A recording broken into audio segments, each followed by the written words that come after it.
The following is a presentation of the St. Louis Chess Club.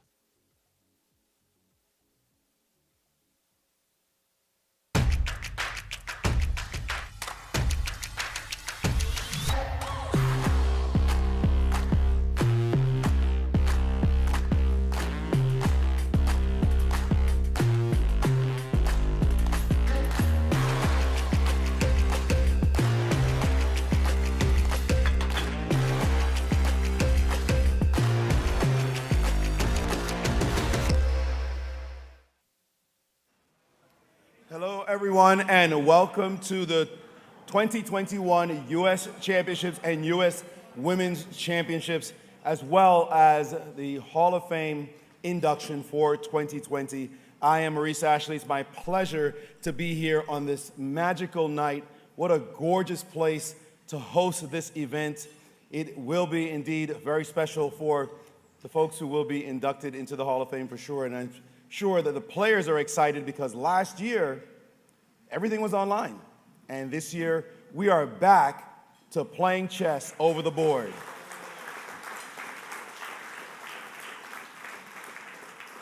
We have some of the finest players in the nation here competing.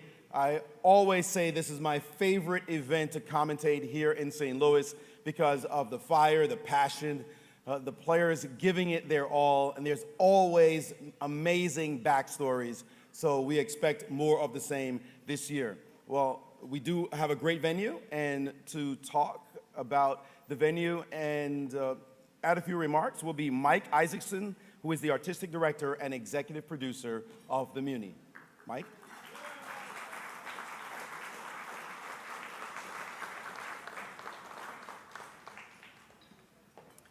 Good evening. On behalf of the board and all of us who work here at the Muni, we are so honored to serve as your hosts for this evening. It is deeply exciting and moving. My relationship with the Chess Club and the World Chess Hall of Fame actually began a few years ago because I live in the neighborhood. And I've just been in awe of what they've accomplished and seeing the young people coming in and out and seeing them play chess. And over the last couple of years, I've got to know them individually, personally. And what an extraordinary organization. And we are so proud to be hosting this event. The connection I want to focus on, if you don't know anything about the Muni, if you're here from out of town, is we are the oldest theater in the US. We just had our 104th season. Just over there, we have 10,000 seats. We have an extraordinary public access program. 1,500 seats are free a night. And we host some of the world's greatest talents on that stage. This room, which I want to just honor the Chess Club staff for making more beautiful than I've ever seen it, is actually a rehearsal platform during the season. If you look at the dotted lines that are beneath you, those are stage marks where things come in and out, and the round circle is our turntable. But the really amazing connection is in this space. In this space, this is where people have learned their craft and their greatness and their opportunity, which is what I've seen this extraordinary organization do. In this space, a future Tommy Tune, who went on to win 9 Tony Awards, choreographed his first musical. And when I look at what you're accomplishing for young people and their discovery, talk to some SLU students and what they were accomplishing and how exciting this is. It is an incredible gift to this community. So as a partner in this community, I'm so grateful you're here. This is going to be an extraordinary evening. And to Dr. Jeanne Cairns Sinquefield and Rex Sinquefield, if you don't know it, you are in a room of people who are so grateful to you and what you've given and what you've provided them. So it is beautiful to be here tonight where you are honored. Great, thank you. Thank you for those words, Mike.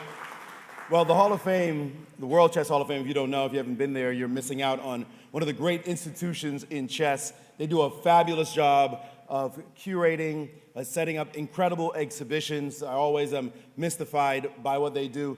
Incredibly, tonight, earlier today, I should say, for the very first time, I saw an interview with Bobby Fischer and Bob Hope from 1972, And surprisingly, Bobby was really funny, for one thing. More surprisingly, Gary Kasparov and Fabiano Caruana sitting at the table with me had never seen this interview either, which is kind of a shame that you have like grandmasters who've never seen such an epic interview. Guys, make sure you check it out at the World Chess Hall of Fame. It's right on the ground floor.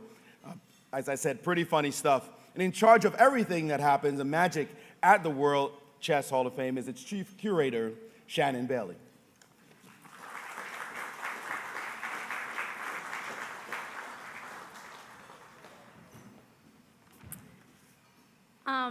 After the dinner, please come up and see these beautiful artifacts that are part of our permanent collection. All of them are named after the Sinquefields or produced by the Sinquefields, especially Jeanne and her Read and Write Chess and her Chess to Go. On behalf of the entire staff of the World Chess Hall of Fame, I want to welcome you to this wonderful celebration as well. And this night is so special. I love that we're finally all here together. It's such a great evening to see all of you again. And I love that we're finally getting to induct Jeanne and Rex into the US Chess Hall of Fame. Congratulations to you both. I am also so happy to announce that this past September did mark the 10th anniversary of the World Chess Hall of Fame here in St. Louis. And all of that happened because of the vision and the generosity of Rex and Jeanne. Thank you again. In these 10 quick years, we have welcomed 138,000 visitors to the World Chess Hall of Fame, 16,000 this year alone, despite the issues with the pandemic, so that's just wonderful. We've shown 50 exhibitions in that 10 years, and we've had dozens of concerts and lectures and programs, all of which have shown chess in a new and exciting life.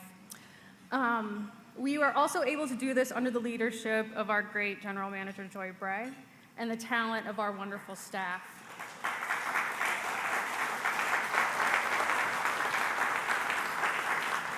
Many of the staff has also been here for 10 years with me doing all of this, so that's incredible to have us all together this long. And we, as Maurice was saying, we do hope you come and visit not only and see that great Bobby Fischer video, but our 3 exhibits that are Check Please, Pawns and Passports, and Masterminds Chess Prodigies. We are going to have a big 10-year exhibition in January called Mind Art Experience, 10 Years of Chess and Culture in St. Louis, and that's going to open, like I said, in January, so come back and see that. I have been with the World Chess Hall of Fame since 2010, and I was also involved with the Chess Club when it opened in 2008, and you just knew that something special was happening even from the beginning. And that's truly, like I said, because of the vision of the Sinquefields. Each and every induction to the Hall of Fame has always been really special to witness, but I love experiencing the celebration of each person who has made this game so important. But seeing Jeanne and Rex now joining the ranks of these legends is so deserving and really emotional for all of us who have been on this journey so far. They are responsible for increasing the love of this game in such a short time and have given so many children, artists, new players, and lovers of culture 2 unique and perfect institutions to easily fall in love with.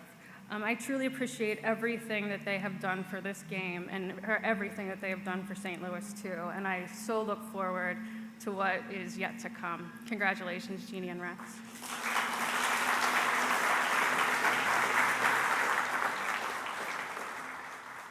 Thank you for those words, Shannon. Up next, we have our great partners at US Chess who had to give Jeanne and Rex permission to take over the US Championship. I'm sure they did it with a giant smile on their faces. But to talk about what Jeanne and Rex have meant to US Chess is the Vice President of US Chess, Randy Bauer.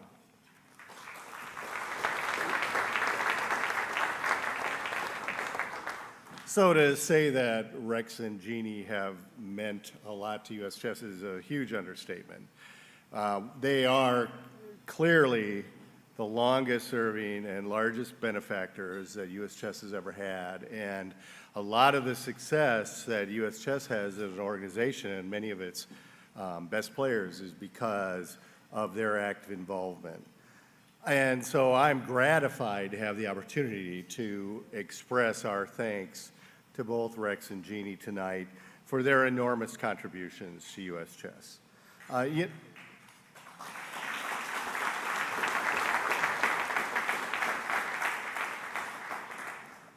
We all understand the great undertaking that they do with the U.S. championships, and this is, I believe, the best national chess championship in the world, and I think there are a lot of players that would agree with that. But beyond that, they have continued to expand their contributions to chess to include the women's championship, the junior championship, the girls' championship, and now the senior championship. And that kind of expresses and explains their interest in growing chess to all segments of the population. I also should note that besides the financial contributions they've made, which are many, Jeanne, for example, was instrumental in obtaining the merit badge for chess with the Boy Scouts of America. And that's another example of how they have expanded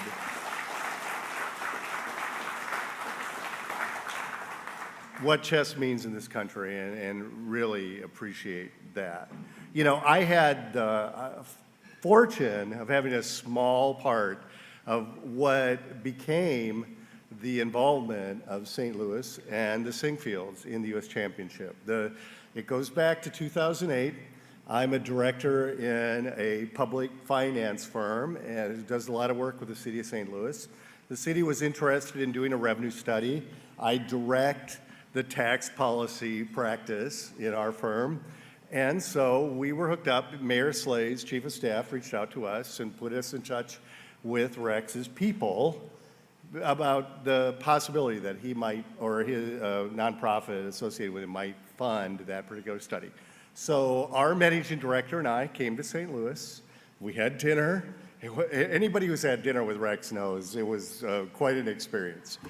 We talked about a variety of subjects. We talked about public policy, we talked about politics, baseball, and eventually the subject came around to chess. And I knew that Rex was a chess player. I was at the time serving on the executive board of U.S. Chess. But I didn't have any idea of exactly how much Rex was invested in our game.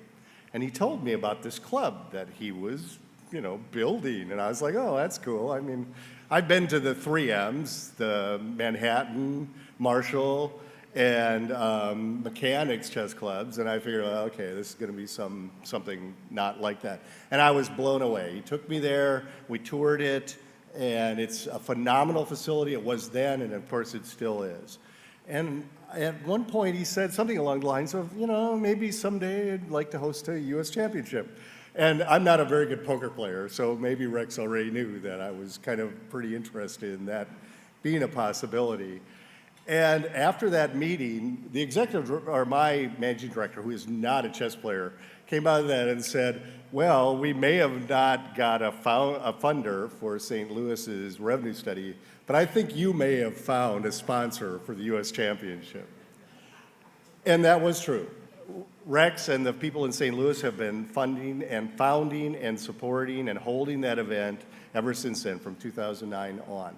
And it's just an outstanding event. The thing that some people have said to me is, well, that was kind of a fortunate coincidence. And I really don't believe that, because I believe that at some point in time, if it had not been that first year, Rex would have been founding, funding, and building that U.S. championship to what it is now, because that's the kind of person he is. He's a visionary leader, and he knows how to brilliantly execute on a vision.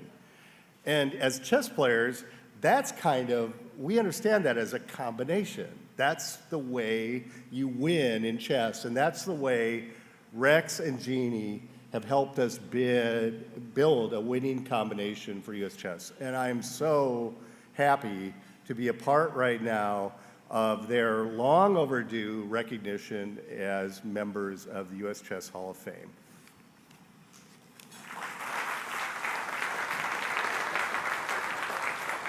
Thank you, Randy. Well, next up is a gentleman who's been a visionary himself, who's shown how to execute at the highest level and has been an amazing friend to St. Louis and the Sinquefields. He may or may not have deserved to get into the Hall of Fame. He probably did, got a couple of votes. Ladies and gentlemen, the 13th world champion of chess, Garry Kasparov.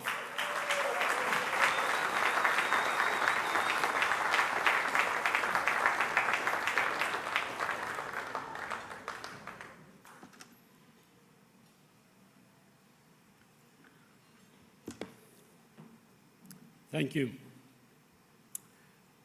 Good evening. It's always delightful to be here in St. Louis, the chess capital of the world.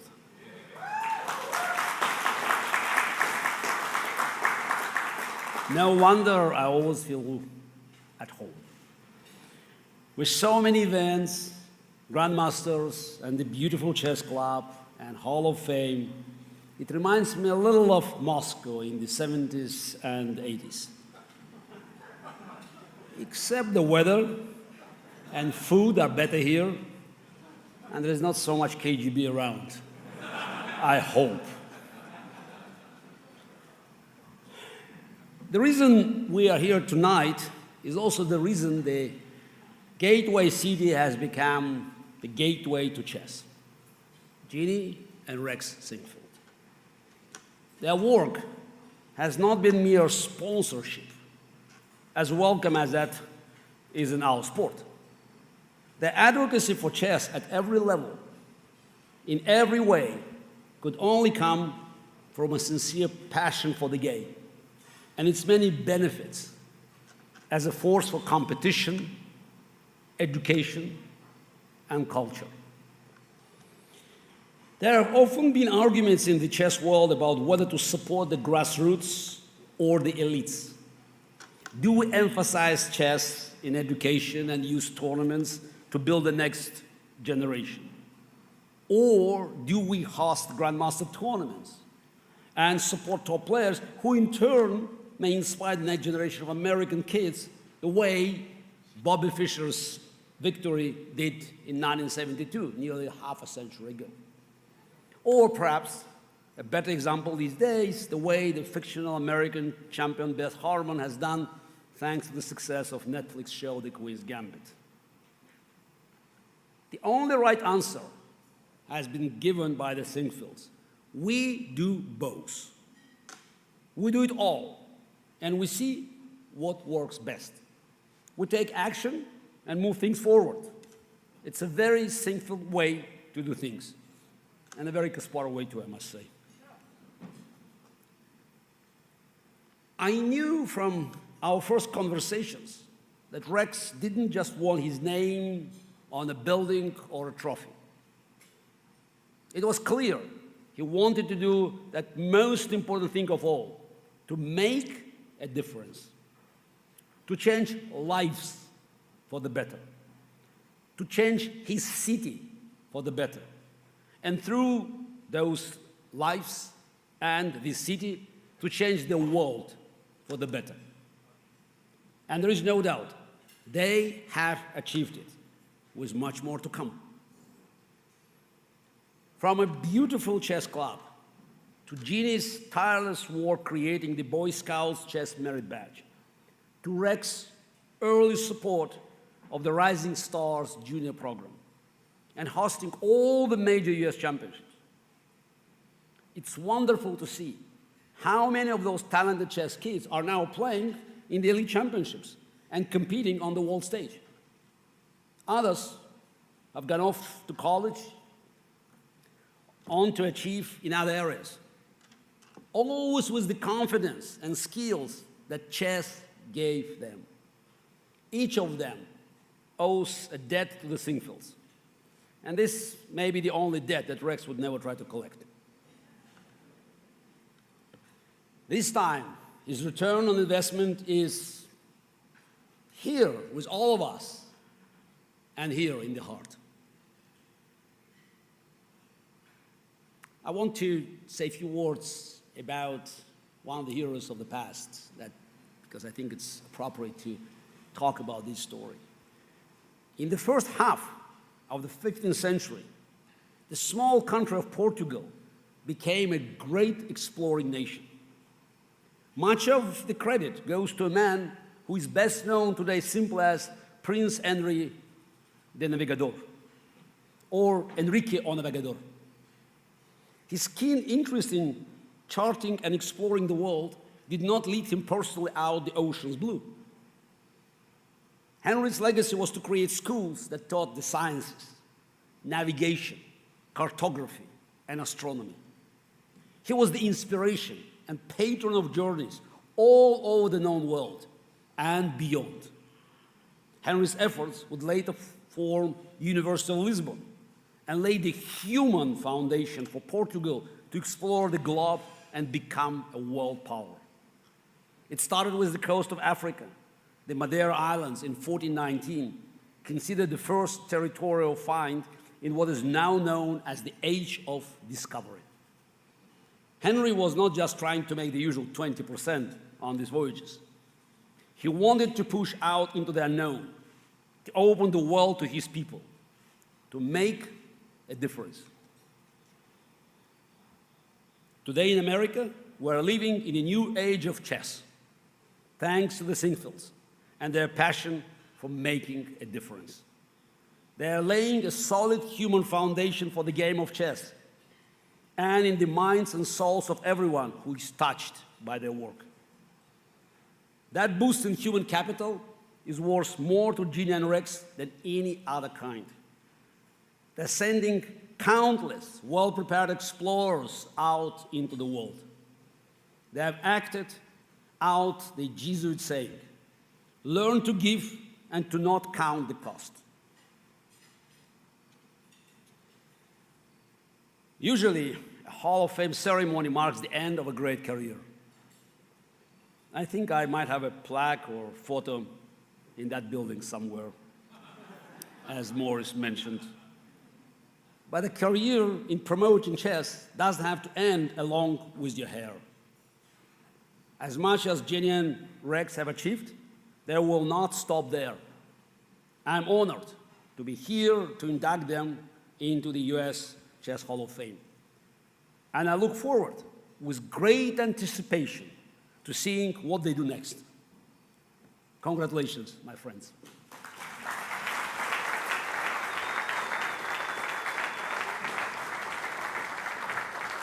Thank you so much, Gary. Before I introduce the next gentleman who will take the stage and do the honorary proceedings, I'd like to say just a couple of words from a personal side. When I first came to St. Louis and I got to meet Rex, it was a bromance right away. Some of you may know that I like to once or twice trash talk. A little bit.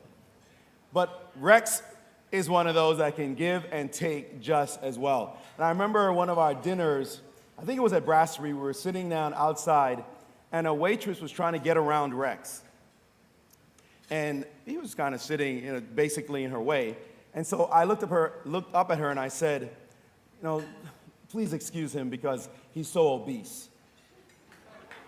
And without skipping a beat, Rex said, please excuse him, he just got out of prison. And it's been a love affair ever since. I'll tell him about my Yankees, how we won 27 World Series, we're the best team ever, and he'll say, yeah, but you know that the Cardinals are 3-2 against the Yankees in the World Series. And I got to deal with the nonsense. Last thing I'll say, though, however, is after speaking with Jeanne so many times at dinner as well, hearing her incredible thoughts, one thing I can say, Rex, is she's definitely the smarter Sinquefield. With that, I will introduce to the stage the VP of Scholastic Chess for U.S. Trust and the Chair of the Scholastic Council, Sunil Weeramantry.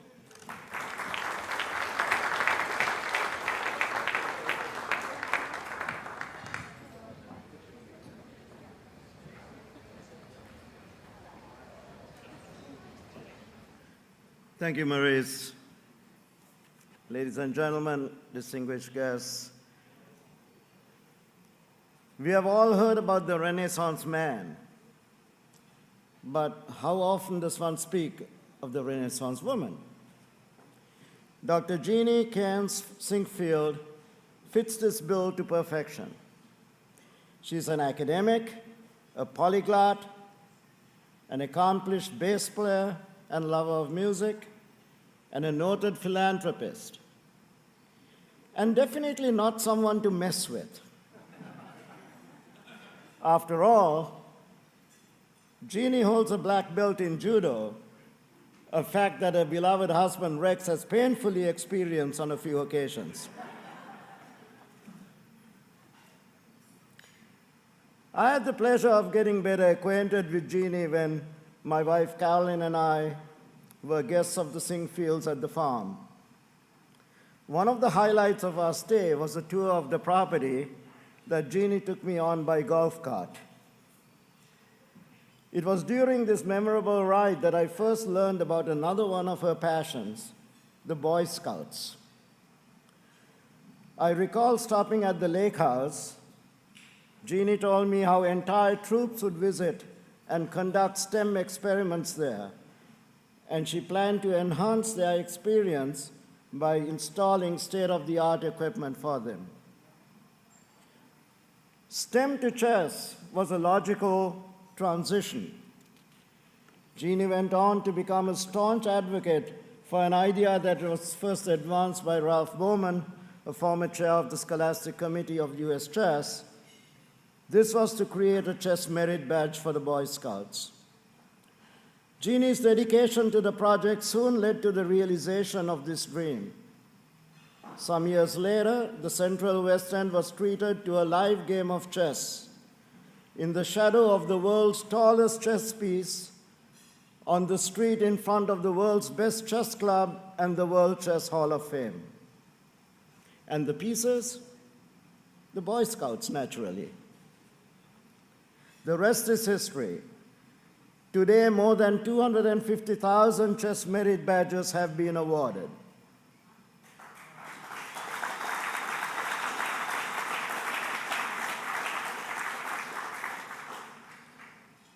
It was during this period that Dr. Sinquefield began working on a pamphlet entitled Learn to Read and Write Chess.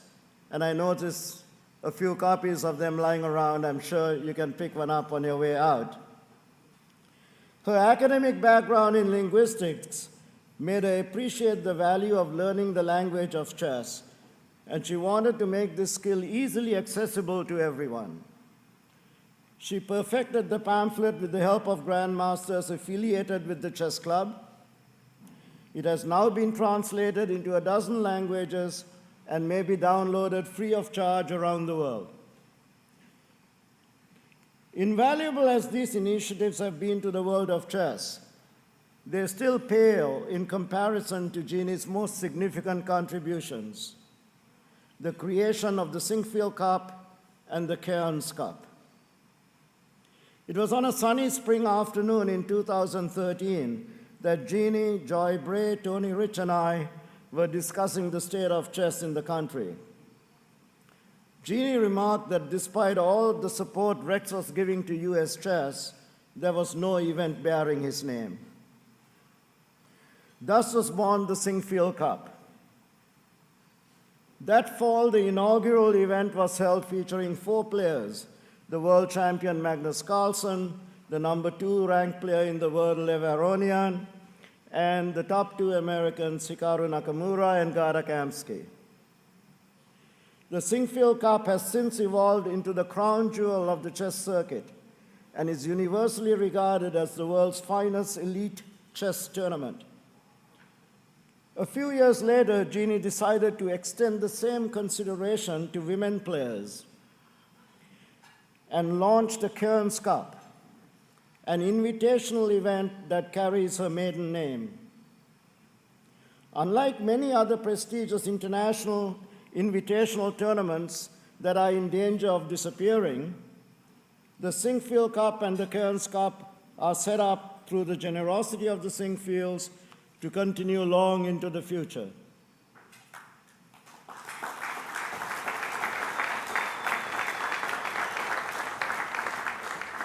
their legacy is secure. Therefore,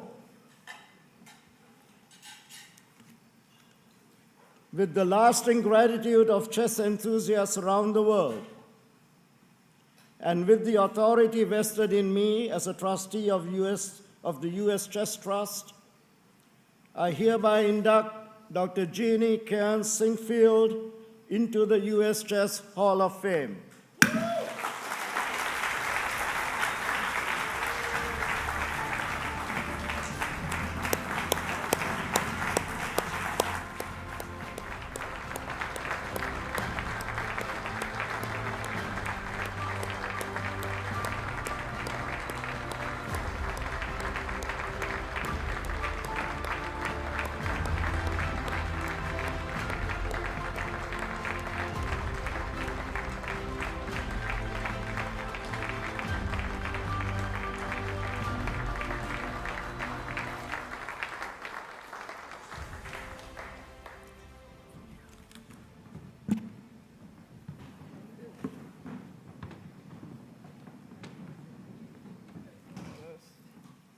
This is a real honor to be inducted to the World Chess Hall of Fame, given that I am in this crowd and I am the only unrated chess player.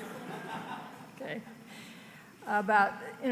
Rex and I moved back to St. Louis actually Missouri. We live in the farm, but we have a house here. In 2006, and Rex started talking about starting a chess club. And you know what I thought? How expensive could it be? So in 2008, or was it 8 or 9? 8, we started the chess club. And we started sponsoring right after that in 2009 the U.S. Chess Championship. And I thought, well, that's fun. So we're talking, my son owns a movie studio. So I thought, well, we should stream it, right? Get a couple of people and a camera and whatever. Instead, we have the world's best, live. Who thinks that the stuff coming out of St. Louis is the best live stream chess? Okay. And then, of course, Rex comes to me and says, of course, this isn't going to be expensive. Why don't we bring the World Chess Hall of Fame to St. Louis? They'd like us to do that. So I think, okay, that sounds okay, right? We're going to bring it, and it was opened, and I thought, okay. Somebody was talking to me and said, how come we've never had chess as a merit badge? Because everybody knows I'm really big into scouts. Okay. So I called a friend of mine, and she was on the national committee to approve new merit badges. And she had 100 that they looked at, and she says, chess is the 100th, so it's probably not going to get it approved. So I told I told her, tell National I'll pay for the launch. A month later, chess merit badge was approved.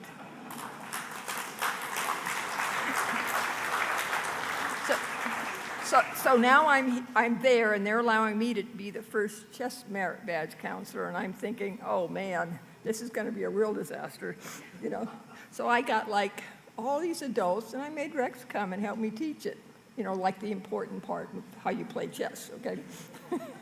And I was thinking, well, we'll have a simple ceremony, right? But we're talking with Shannon and Joy. And so it starts evolving, and we decide and I thought, you know what? I have a friend who's in NASA, okay? And he knows this astronaut who used to play in outer space, just got out from outer space and was playing chess. Maybe he would come to the launch. So after working with National and Boy Scouts and everything else, we got him to come. And so I taught the chess merit badge, and we had scouts from the council I'm with, Great Rivers, and then the Greater St. Louis, right? And then we had fun. Hey, Carl, do you remember playing in the, I don't know, if they don't have a picture of this stick course? He was one of the kings. No, yeah, that's right, you were one of the kings. And it was so much fun. We got to see chess, and you know what? It went viral. Randy did a little video, and every Boy Scout troop in America was watching the video about chess. And it's now, this year, chess was the #2 merit badge of all merit badges offered last year.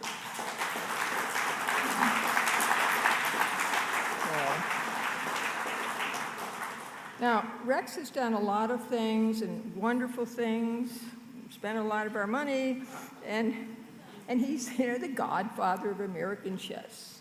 So he was working on all these super tournaments, right?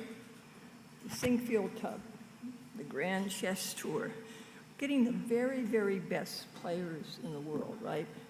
And I'm thinking, okay. And then the staff is taking care of schools, right? And we're doing all these, we have 100 chess clubs in the greater St. Louis area now, 3 of the best colleges, college chess, Webster, SLU, and Mizzou, okay? We're doing it all. And I'm thinking, what about the kids who don't have coaches, who are out there with my scouts? And then I realized the barrier to getting good at chess was the ability to read and write it. So it was the hardest book I've ever written. You try to write how to read and write chess for a 7-year-old. And I believe Joy had her niece come in, and her niece, who was 7, taught her 5-year-old how to read and write chess. So we now have it, thanks to my friends in the chess world. They've taken my little chess booklet and translated it into 8 other languages. Okay. So I want to point out, German was because she didn't wave you, but she didn't translate it. She found me someone in German, okay? I don't have the French. Christian did Romanian. Where are you? Alejandro did Spanish. Yasser's wife did Dutch. Wesley So's mother helped us get a translator. Where's Wesley? He's out there. So it's in Filipino, right? And I translated into Indonesian until the Indonesian player from SLU read it and said, I don't know how she said it. She said it was a little rough. So basically, we decided to, and then it was the best-selling booklet at the World Chess Hall of Fame. I was so proud. It sold more copies than Bobby Fischer Plays Chess, right? Okay. But because we're the Sinquefields, and it's how we do that, it is now available for free for anybody in the world. You just go to the chess club, down it, send it to your friends, because we're going to make chess, America, the chess place, and the world chess. So we can all get better. So now, Reese, because I'm always doing odd things, and Shannon and Joy sort of figure I'm not going to do anything new. Okay. This year I was on the Bicentennial Commission for the state of Missouri, celebrating 200 years. And I came in a little late. And I looked, and they didn't have any permanent thing that anybody was building, right, for the bicentennial. So I thought a bicentennial chessboard would be fine. So the committee went there. Guess what? Who would I think would make it? An Eagle project, right? So the scouts got, who would do the work? State Historical Society, World Chess Hall of Fame, and the Chess Club did the funding. So now the state of Missouri is going to have a 14-foot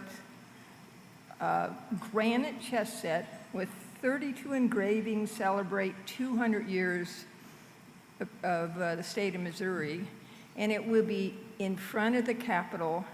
And the governor has already done, Governor Parsons has already, we had a small event, we haven't put it down in the ground yet, to celebrate chess. So Missouri is chess, guys.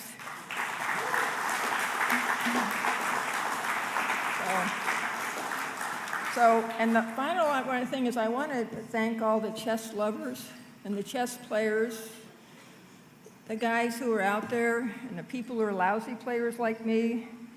And basically, because it's been so much fun, you're actually making it possible for us to continue to do.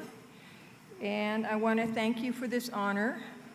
And I want to tell you how appreciative I am of being married to the godfather of American chess.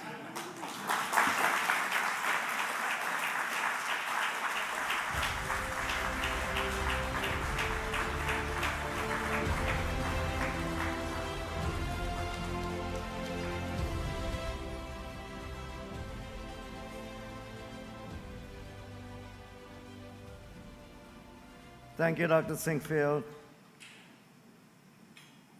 Much has already been said about our next inductee, Mr. Rex Sinquefield, and his myriad contributions to the resurgence of American chess. I would like to emphasize, however, that for the Sinquefields, supporting chess is very much a family affair. Be it the establishment of the magnificent chess club and Scholastic Center of St. Louis, or the creation of chess events for elite players, as well as the introduction of our wonderful game to thousands of Scholastic players, or even enhancing the culture of chess by bringing the World Chess Hall of Fame to the Central West End, Rex and Jeanne have always acted as equal partners. It was in the early years of the St. Louis chess boom that the club contacted my stepson, Grandmaster Hikaru Nakamura, and offered him the position of Grandmaster in Residence. Hikaru was impressed by the genuine warmth of the offer, decided to leave Seattle to take up residence in St. Louis. He was the first Super GM to do so. Hikaru has asked me to express his gratitude to Rex and Jeanne and regrets that he is not able to attend the ceremony tonight. One of Rex's dreams has always been to turn St. Louis into the chess capital of the USA, and he has most definitely succeeded. The same hospitality that was extended to Hikaru was also extended to other elite players. Some of those who have followed Hikaru into St. Louis are Grandmaster Fabiano Caruana, who's here in the audience, Grandmaster Wesley So, Grandmaster Lenier Dominguez, and most recently, Grandmaster Lev Aronian. Attracting the elite is one thing. Changing a culture is quite another. This is where the Hall of Fame comes in. In the beginning, there was one Hall of Fame, the US Chess Hall of Fame, which over time had migrated from New Windsor to Miami. In 2001, then FIDE Vice President Steve Doyle convinced the international body to create the World Chess Hall of Fame, and both entities were housed in the same facility under the sponsorship of Excalibur Electronics. When Excalibur was later acquired by another company, the two halls of fame had to find a new home. It is then that Managing Director Al Lawrence reached out to the Chess Center, Chess Club, and Scholastic Center of St. Louis. Rex and Jeanne Sinquefield loved the idea. The club was already thriving on Maryland Avenue as a popular destination for chess players of all stripes. Now, here was a unique opportunity to introduce the community to chess culture and history as well. The Sinquefields decided to purchase the building across the street. They had it gutted, brought in an expert from New York, and redesigned the space to house the halls of fame and a museum, thus creating the landmark we have today, the World Chess Hall of Fame. Chess in America does not go back very far. We certainly cannot duplicate the history and rich heritage of European chess. But there is something exciting happening here in St. Louis right now. There is an irresistible force that is being driven by Rex and Dr. Jeanne Cairns Sinquefield. It's a new history in the making, and St. Louis is leading the way.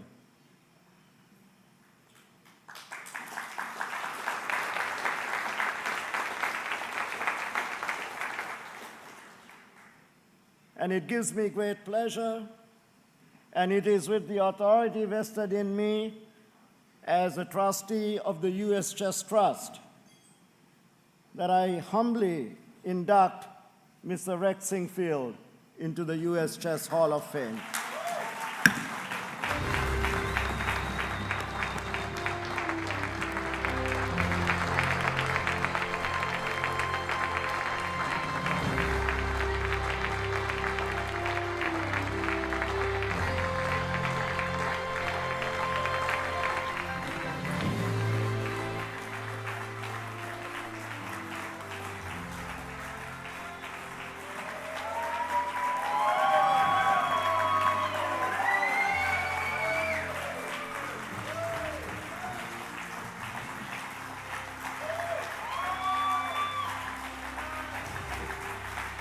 Oh, man.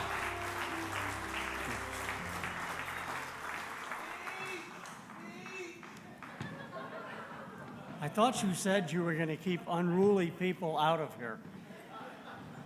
Well, thank you, everyone, for the gracious applause and for attending this evening.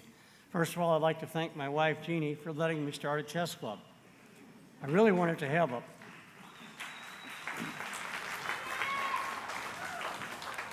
a small place for people in the community to play, and never dreamed of what it has become.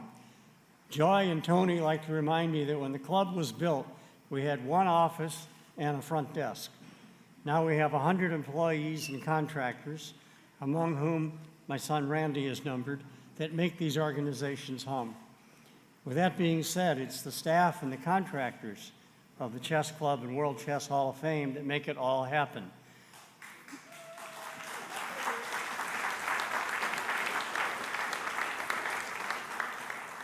This honor bestowed on me really should be bestowed on them. I had the idea of the chess club, but I never would have imagined what it has become. Now, secondly, Gary, when I think of you in chess, I think of a beast. See, some people understand that reference. You're the most intense person to be around while playing chess. With that being said, you are such an eloquent speaker and connoisseur of history and human rights, and thank you very much for your kind and humbling remarks. Sunil, thank you for your thoughtful comments. You and Hikaru have been friends of the club since the beginning. Hikaru was the first Super GM to move to St. Louis, which will always be a memorable moment for me. Becoming interested in chess, my Uncle Fred taught me how to play when I was 13 years old, and I beat him the second time we played. Always felt a bit guilty about that, but I've learned to deal with the guilt. From that moment, it just stuck with me. I continued to play, but work and family took up time, so I couldn't play many tournaments.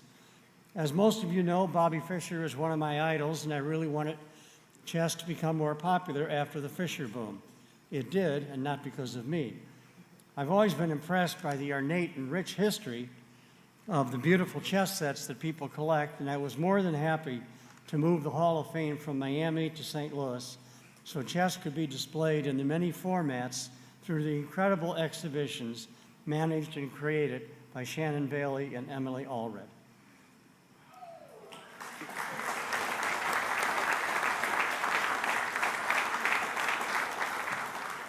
Now, this next section is kind of subtle, but extremely funny. So if you want to show how smart you are, you will react to this humor. When I first heard that I was being inducted into the Hall of Fame, I thought of Bob Uecker, the former St. Louis Cardinal and Milwaukee Brewer catcher and current sportscaster, comedian and actor. In 2003, when he was inducted into the Sports Hall of Fame, he said, and I say, fellas, I really should have gone in as a player.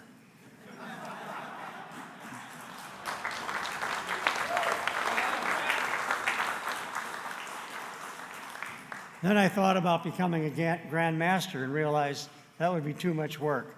So I just accept this very humbly.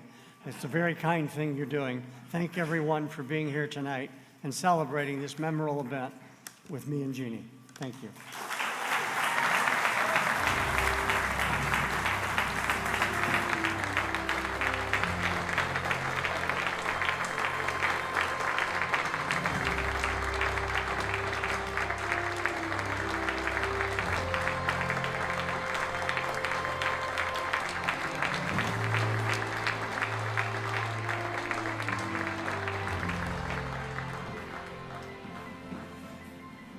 There's some things in life you are happy to get to witness.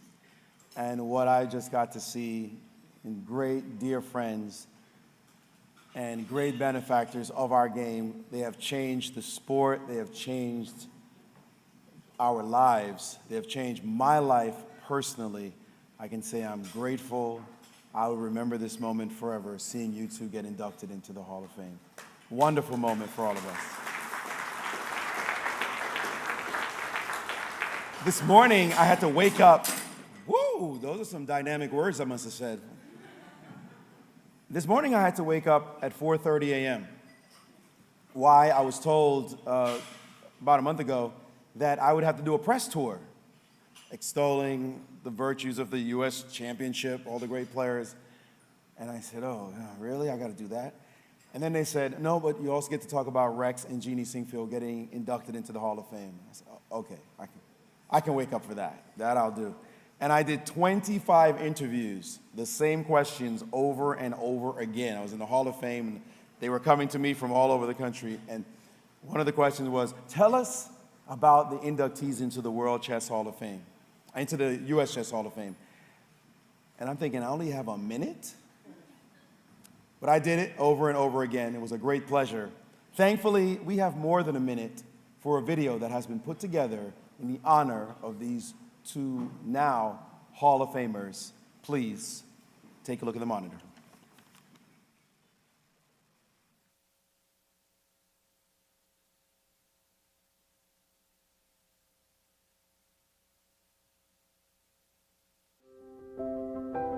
St. Louis, Missouri. This historic city is famous for many things. The Gateway Arch National Park, the Anheuser-Busch Brewery, the St. Louis Cardinals, the Blues, both hockey and music. St. Louis also has a major distinction from other American cities. It's the chess capital of America. And St. Louis boasts that distinction because of two extraordinary people, Rex and Dr. Jeanne Cairns Sinquefield. Well, I was intrigued with chess since I was a child, since I would see its imagery in movies. And I was always wondering, what is it? That looks so neat. And when I was 13, I had my Uncle Fred teach me how to play. And not showing my gratitude, I beat him in the second game we played. Always felt a little guilty about that, but not so much guilt that I wouldn't try to do it again.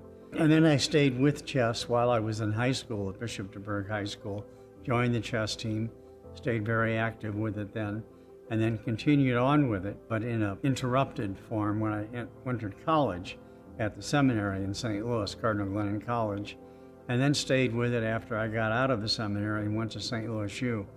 But it wasn't ever a real formal kind of activity for me. It was, hit and miss, in and out, stuff like that. And then I had these three little munchkins running around the house, and it made it difficult to continue to play chess because I had to leave in the evenings or on the weekends and take care of the kids. So I told Jeanne that I'm giving up chess for a while, but I was putting her on notice that I would come back when the kids are grown. Well, the little joke I have about the chess campus relates to Rex playing chess. And years ago, I said to myself, yeah, he can play chess. How expensive can it get? How did it all begin? Where was the inspiration? Well, Rex Sinquefield had a lifelong hobby. And I get approached by Bob Jacobs, who's a big guy in the St. Louis chess scene, and he says, hey, Tony, there's this guy that really wants to start a chess club. He's retired and moved back to St. Louis, and I think you should meet him. It would be a good idea. And I've been thinking of starting a chess club. And they said, well, how do we do it? I said, maybe we should go around and look for some space. When I first saw the space that the chess club was going to be in, I thought there's absolutely no way that they can turn this into a beautiful club. It was this abandoned space that looked like it hadn't been renovated in years and years. And they said, this is what we plan to have for the club. 3 stories, have classrooms upstairs, have free play on the main floor, have a library in the basement. We wanted to be near the schools, near the inner city schools, because we wanted to have access. The whole point of this was to get chess in front of all of the school children in all of the schools. I became involved with the chess club because I am the chess coach of founder Rex Sinquefield, and he started telling me about this idea for a chess club in St. Louis. And soon thereafter, I was here for the opening, and wow, it was the most beautiful chess club I'd ever seen. Never seen a chess club this nice and built with such great respect for chess and for chess players. I had to pinch myself to make sure I wasn't in Europe or Russia or somewhere else. All the details down to everything, the chairs, the tables, the weighted chess pieces. Everywhere you look, it was an homage to the vision of chess and our noble game. And as everyone who has ever been here has always been very impressed with the club. It's become a worldwide phenomenon.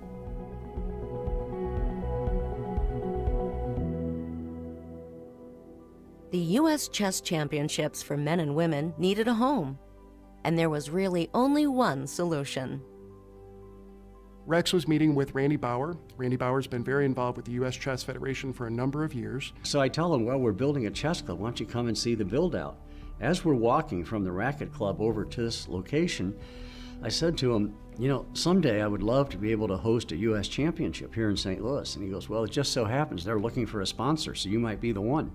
And that's exactly what happened. It came together that fast. So we made a bid and we got it, and it's pretty remarkable. And the way it has grown has astounded everyone, certainly astounded me more than anyone. I never expected it to turn into what it has become, a world power in chess. Here in St. Louis, you have a professional championship, you have the best players in the world, everything is taken care of and everyone is looked after, and I think that's very important towards professionalizing the game of chess and making it more popular for the general public. I definitely think the bar has been raised for U.S. women's chess. I think the status of this championship has definitely given something for the players to reach higher for. Just knowing that every year there's this very strong tournament. It's going to be broadcast to thousands of people across the country and across the world with big prizes. It gives you something to train for. And of course now it's a very prestigious title. Like with the US Championship title, now you can say you're a very top player. Well, obviously after that first experience, I hoped that it would continue to be here, and then it did. So I was very happy, and then after 1 or 2 years, it seemed like, there's really no other place that it should be held. This was by far the best experience I've had playing chess in the United States. So now I just, I assume it's going to be here for the foreseeable future, basically. How do you foster and build interest in the game of chess in America? Again, Rex and Jeanne had a plan. Scholastic chess has always been very important to us since the very beginning. When the club opened, we worked with a local nonprofit called Urban Future, and Frank Van Bree really helped kind of mold and form what the Scholastic program was going to become. In the early days, it was kind of tough getting chess in schools. As you know, it's very tough for a lot of teachers to give up some of their class time for something, especially like chess, when they feel like they're already stretched thin as it is. So it took a number of years before we were really able to kind of get our foot in the door at a lot of schools, before teachers started talking to each other and explaining to each other just what they were seeing because of the chess programs. Now we have exactly the opposite problem. It's almost too hard to keep up. Really, the mission of the club is to foster the game of chess and all of the educational benefits it can generate, especially to children. And we're in well over 100 schools, and we've got in-school programs, part of the regular curriculum, and after-school programs. As the children get more interested and they have their friends come and play, that we see with these huge scholastic tournaments, they have, thousands of kids playing. So that is what is the resurgence in chess. And thank goodness, it's very important. There's no doubt that there's a correlation between how kids perform in chess and how they perform in scholastics. And what it does is it helps engage learners. They enjoy doing chess. It makes them becoming more analytical, more disciplined in terms of how they approach their studies in school overall. It gives them something to look forward to, as we've seen with surveys that were done. Kids that have chess in school look forward to it, and they also become better students in and outside the classroom as well. We've started a program where we're teaching the police officers how to teach chess to schools, so the police are now going into schools in an entirely different setting. They're going in there as chess teachers. What this does is not only helps build the self-esteem of the student, of the at-risk youth, also help them with discipline and other things, but it does promote a better relationship between the police department and the community the police department serves. The chess merit badge for the Boy Scouts, the Detective Rick Metz, who's driving me today on my security detail, his son received a chess merit badge. And I said, well, do you know whose idea the chess merit badge was? He said, whose? And I said, Jeanne Sinquefield's. He goes, wow, I had no idea. When we talked Nashville into doing the chess merit badge, I threw out that we would do a launch. Next thing we know, we have these 2 Boy Scout, groups, and grandmasters in the super giant chess set, and astronauts. They were fired up. In 5 years, 170,000 boys earn the merit badge. They have to teach 2 other boys, so we're talking about over 500,000 kids now know how to play chess. And so they are touching a lot of lives in a whole lot of different ways. They make a big difference in a lot of people's lives and in the overall community as well. It also gives us something to be proud of. It builds civic pride. We are the chess capital of the United States of America. In 2009, another chess opportunity was brewing far south of Missouri, in the Sunshine State. Again, Rex and Jeanne were ready. Well, the World Chess Hall of Fame, which was housed in Florida at that time, after being previously housed in D.C. and New York, was having trouble getting funding from its supporters. And they had raised the issue, could somebody else take it? So Al Lawrence called me and said, would St. Louis consider taking it? And could they consider supporting it? And I said, in a heartbeat. I'll send a team, I'll get you to talking to Joy Bray, and you guys can figure out what we need to do. And as you know from looking at it today, back then was a microcosm of what it has become. It's a full-scale, artful museum, and it's impressive what they've done. We rotate the shows several times a year. We've had exhibits which I don't think any other chess museum in the world would be able to have, or certainly has never had. So we've been very lucky in that regard, and it's basically all due to the tremendous staff that we had and the opportunity that was thrown our way.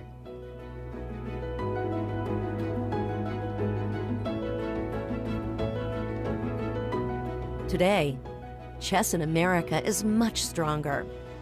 Millions of people have been affected by the St. Louis Chess Club and the World Chess Hall of Fame and Museum. This is our chance to say thank you, Rex and Jeanne. We appreciate you and all you've done for us.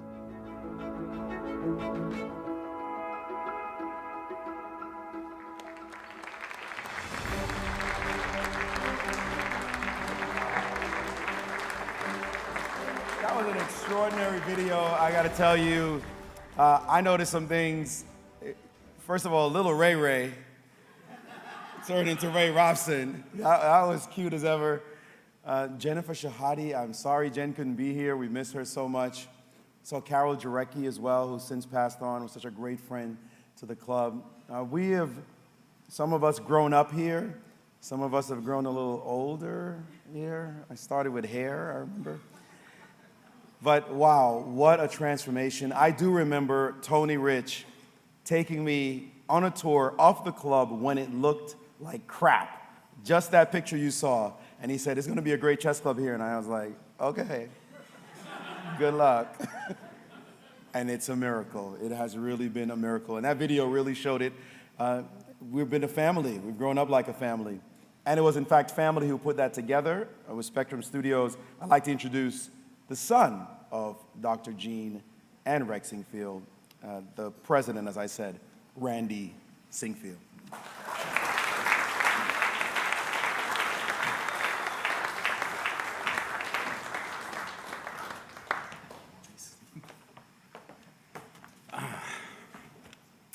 Well, it's so good to be here. First of all, I want to thank my team at Spectrum Studios, as well as the team at Silverback for putting this video together on such short order.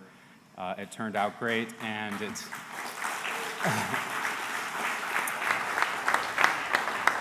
It was just such a wonderful trip down memory lane. You know, so many fond memories come back watching that again. So thanks, team. Mom, Dad, congratulations. Congratulations and thank you. Thank you for being two of the best parents any son could ever ask for.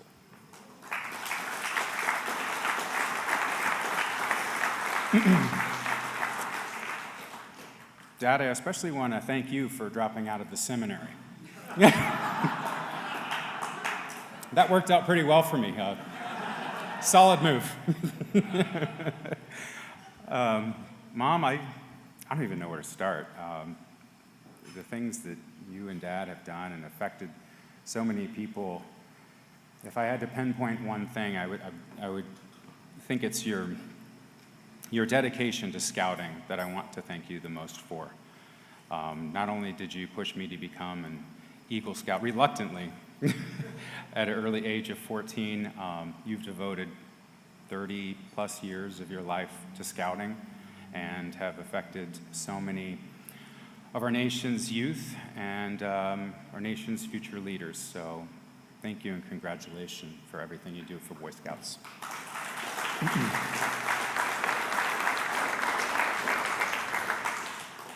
Dad, you mentioned being awkward about being inducted into the Hall of Fame since you're not a Grand Master, as most people inducted to the Hall of Fame are Grand Masters. But with everything that you've done for chess in America, I think that you are more deserving, and Mom, you as well, you're both very deserving of this great honor.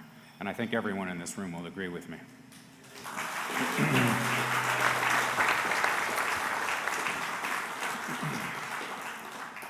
Thank you for everything that you have done for the chess community and the community as a whole. Your hard work, determination, and generosity know no bounds. The number of people whose lives you have affected with that generosity is astonishing. I think just about everyone in this room feels the same way.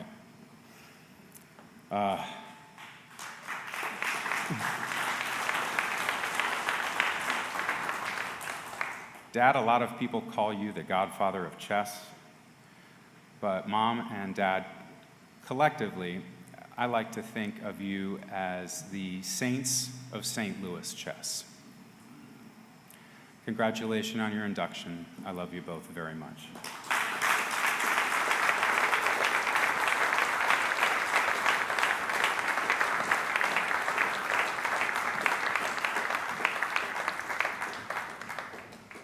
I wish I could get my son to say that. All right, well, it's time for the players. And the reason we're here for the next couple of weeks will be because we have some of the finest players not only in the country, but even on a worldwide stage, U.S. chess has become all of that. We didn't used to be able to say that.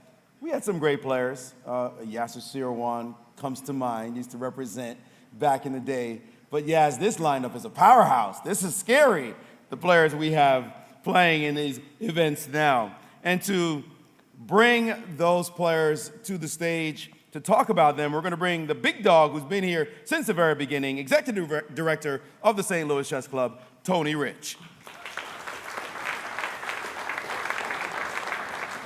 Thanks, Maurice. Yeah, and following that, Randy, man, I think you had us all in tears here. You know, a lot of people have talked.